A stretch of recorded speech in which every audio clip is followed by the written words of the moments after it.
Hello, and welcome to the next year of poor decisions and struggling hard consistently to fulfill a long-time dream of mine. It's not often that people have long-time dreams of living in a school bus, but that's something that apparently I have been inflicted with. I bought this bus about 5.5 years ago out of a place called Fruitland, Utah, off a 2-track dirt road, well on a bender on Facebook Marketplace. I paid $1,000 for the bus, and I spent a week and a half with my dad, thanks Bill, pulling the oil pan and addressing the chocolate milkshake oil consistency. I know that it is likely leaking from the cylinder sleeves or O-rings. We pressure tested it and figured out that that's where she's getting water in the oil. So fast forward, drove it 600 miles to Montana that way and put it in a storage unit. That was in February of 2020. Life changed, things happened, and it sat in that storage unit where I had collectively paid somewhere around $10,000 to store this bus. I know, great financial, responsible decisions as an adult, because that's what we do. Just recently, I drove this bus 1,000 miles back to my house, again in the same condition with either cracked sleeves or leaking O-rings, and it happened to make it. So I was surprised and excited about that. And that makes this idea of a dream very much a reality. I know I can do this, and I know that I am capable of rebuilding the engine and stripping the nonsense you see here. Now, the only hard part is to find the motivation to do so. It's currently 2 o'clock on a Saturday afternoon. I slept until 11 today, which I haven't done in probably a couple years. And I'm looking at this giant bus, which is in my driveway, mind you, and there is no real avoiding it anymore. So hopefully the duration of the following videos, excuse my roosters, throughout the duration of the following videos,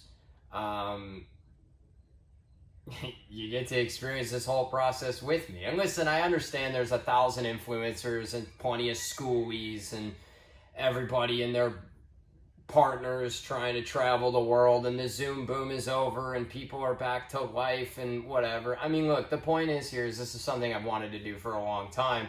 And the second part of that point is I have to rebuild an engine before I can even build this out. So I'm going to try to document some of that stuff. Today I'm just going to strip the heaters out because I have 2 coolant heaters in here that need to get drained, and do as much as I can to fill this thing up and then rebuild the bus motor, to drive it to the junkyard, to scrap all this stuff. I mean, it's a whole process. So, hopefully you can get some inspiration out of what I'm doing.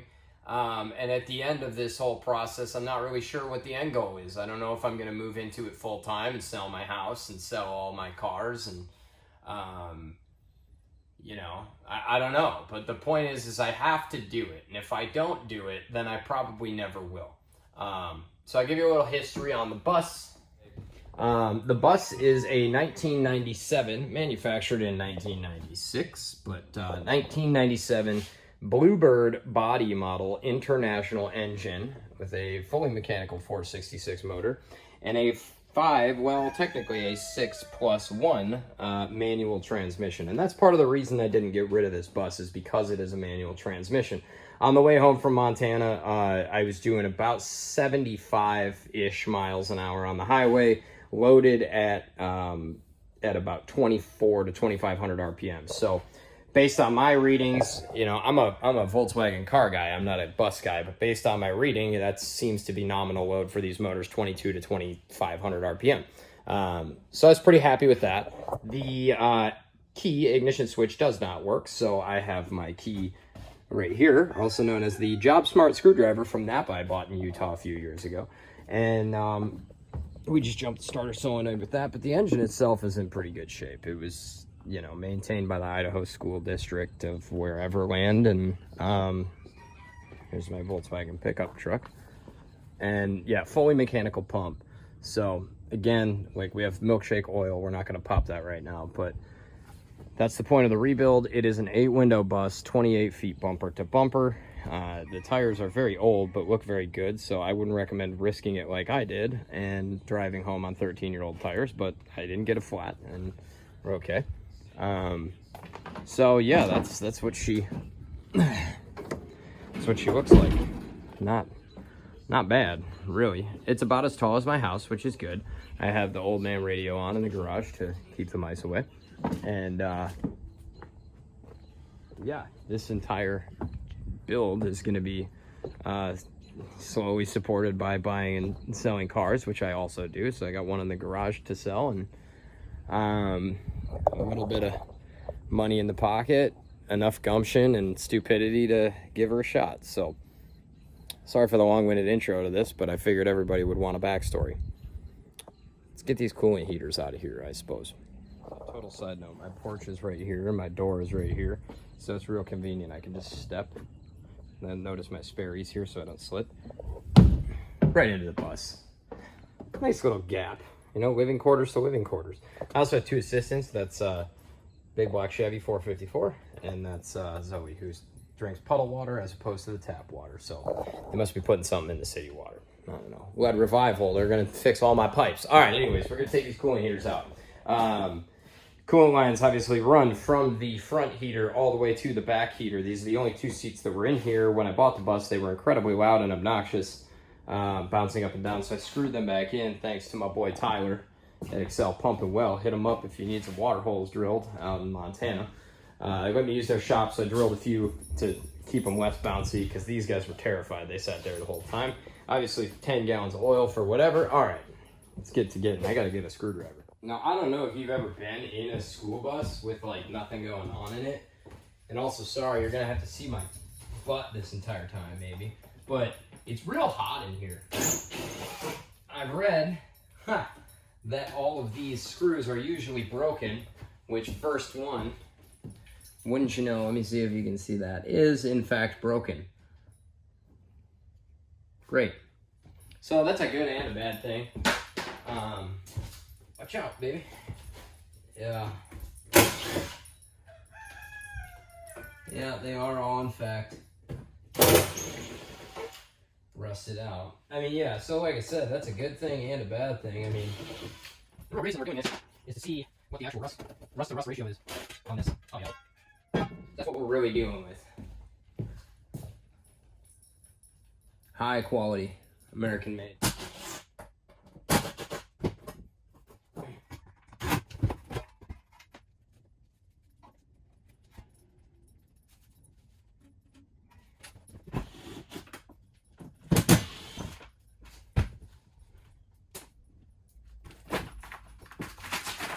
Yummy.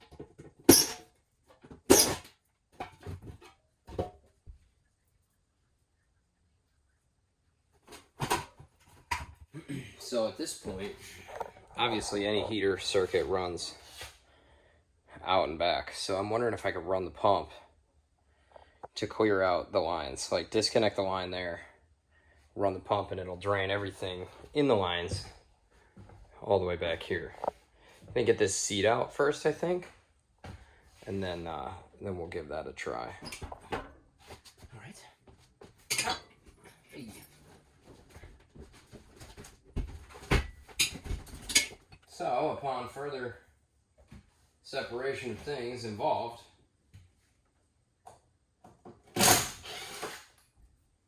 looks like that's that.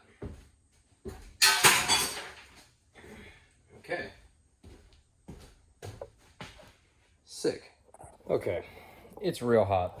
I've gotten this done, got all the cooling lines exposed, and then I realized I had to cut some wires, so I labeled a couple of them. You can't see it, but the tape's under there. And then I decided I probably need to make a battery disconnect because I'm gonna be chopping some wires.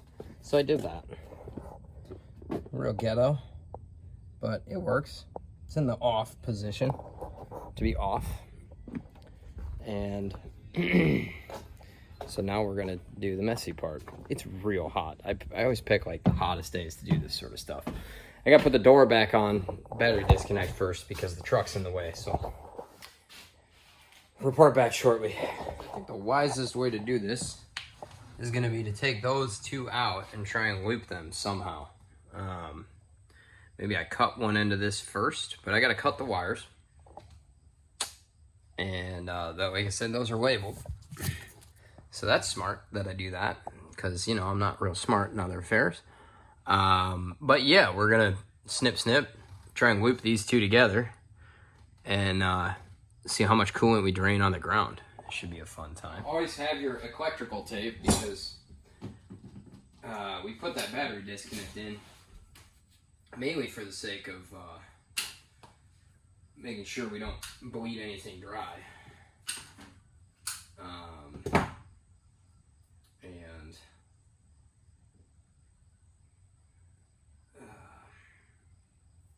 I should be skydiving today, but whatever.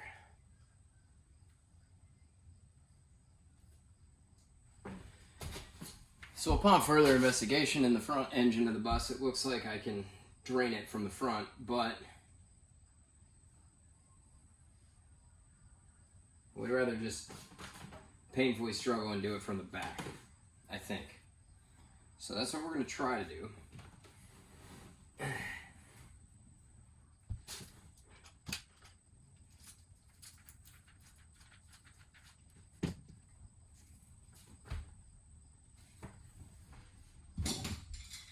I always use a channel locks on these to loosen them up. Seems to work pretty good. I've done it with a bunch of cars. And so...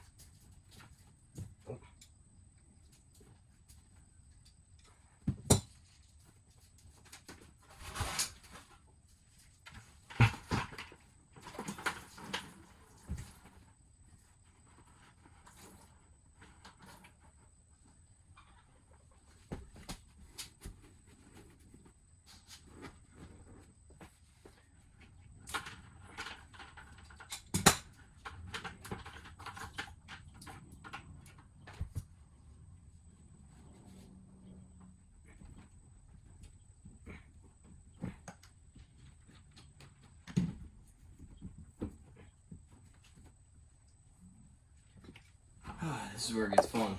Oh.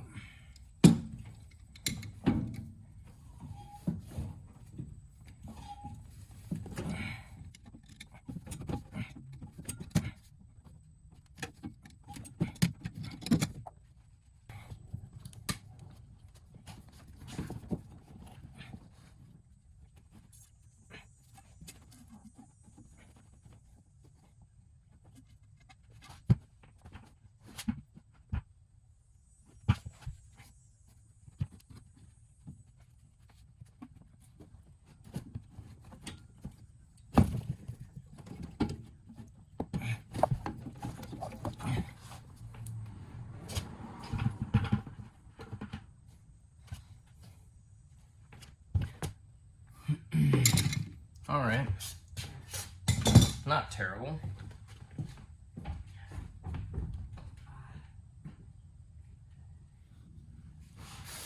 So that's pretty all right. That'll work. Good enough, right? All right, so all these are now disconnected. Only a little bit of coolant in there. Not bad. So fortunately for me, I have two heaters, so it's twice as hard. But if you put this one at a high point, I have this one hooked up, like open, hooked into the heater to stay up. Now that we've got all that taken care of, I can just run the line right out the back door into a bucket hopefully drain all of this coolant out, as you can see there, just by moving these and try to make as little of a mess as possible. And we should be close to stripping the back half of the floor, which is pretty cool. We'll see what we really got going on under there. It could be rusty, could not be rusty, I don't know. But man, it's freaking hot in these buses, dude.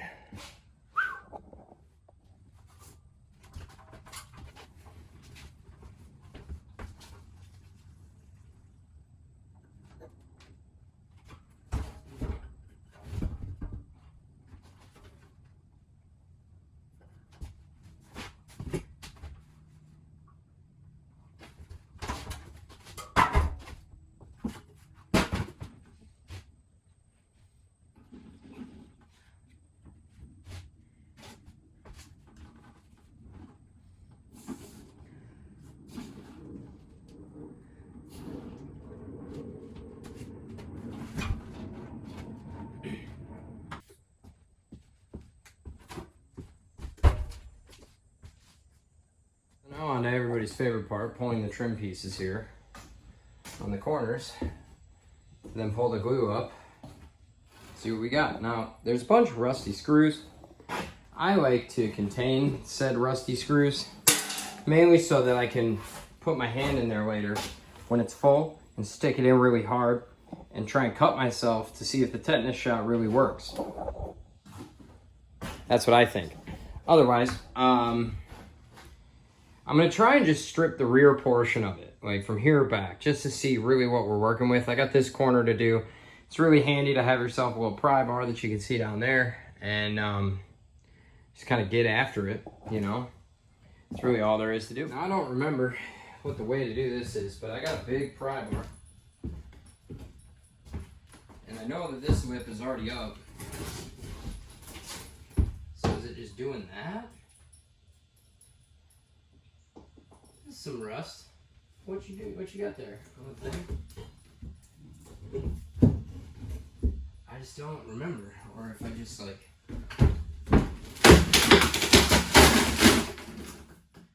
Maybe that's it. You're really not helping. I know you're not really helping. You're not really helping. Yeah, but you're a good girl. Can you sit? Sit. Good girl. I don't want to pet you because I'm all dirty. Yeah, I'm all dirty. I know. Good girl. Okay, watch out. Go.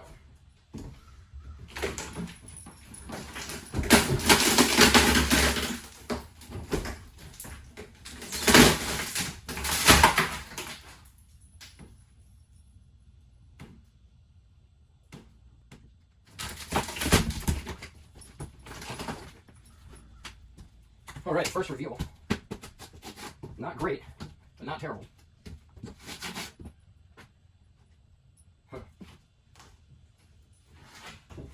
Let's give it a gander here. So pulling the first board, it's pretty rusty.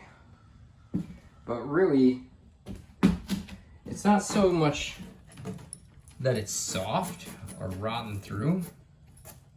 It seems to be more surface rust. This was obviously still wet. And so was that wood, so that's cool. You know, this is why you demo a bus, is my understanding, because you find out what you really got.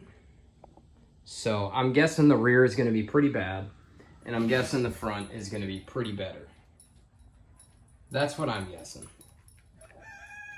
What do you think, Zoe? Huh? Yeah.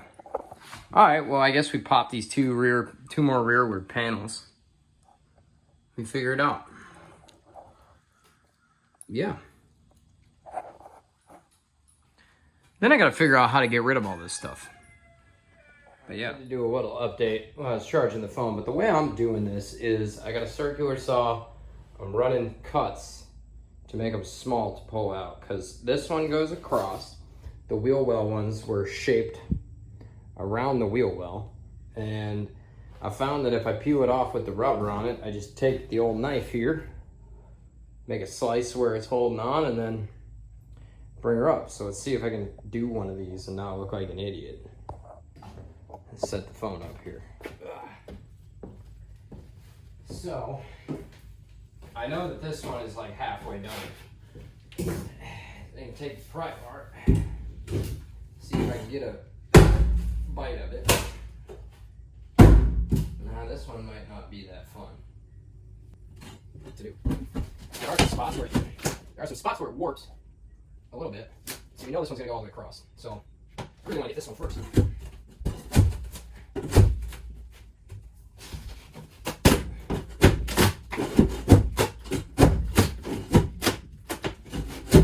This one's really not doing me any favors at all.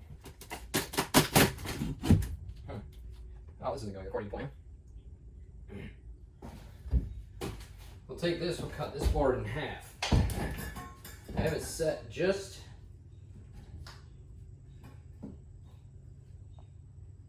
to the point where it's gonna almost cut through, but not hit the floor. That's important. You don't want to hit the compromised floor. So I hope it's here.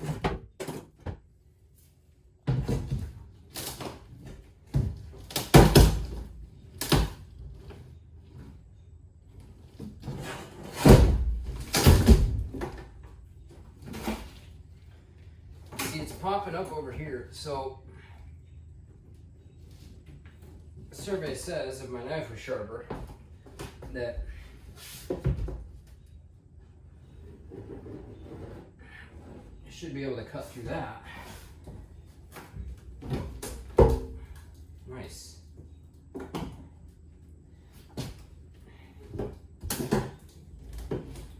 Now what I've also learned by doing this is use another pry bar, because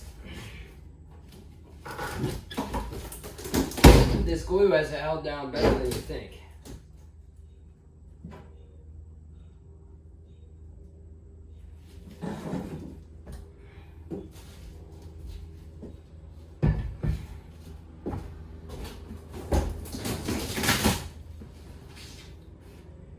The other reason to cut it in half is because both of the rub rails here will keep you from getting the board out. So it actually has to come in half in order to get separated from the rub rails. Ooh, that's nice. Right there. Now, I don't know if that's from me or not, but I'll show you what I just discovered. Just rip.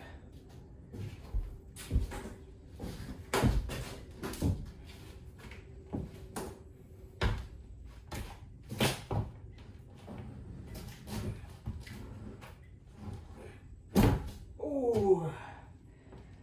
Ow. Ow-wee.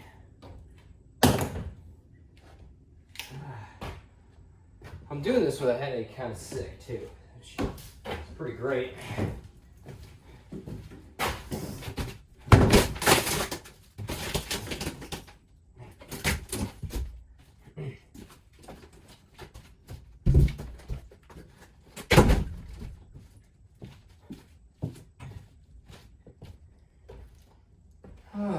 Three-quarters of the way there, maybe-ish. I don't know.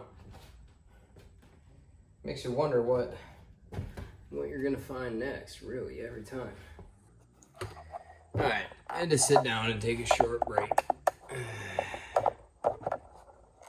Short break. Now we're almost done. Okay. I wonder if the scrapper guys will take these. I just put them out back. Maybe they will, maybe they won't.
pump hole.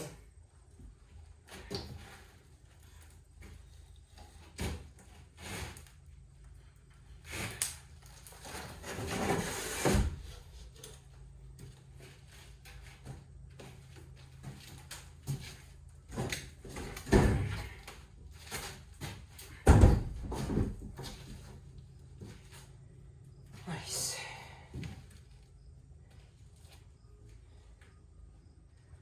All things considered,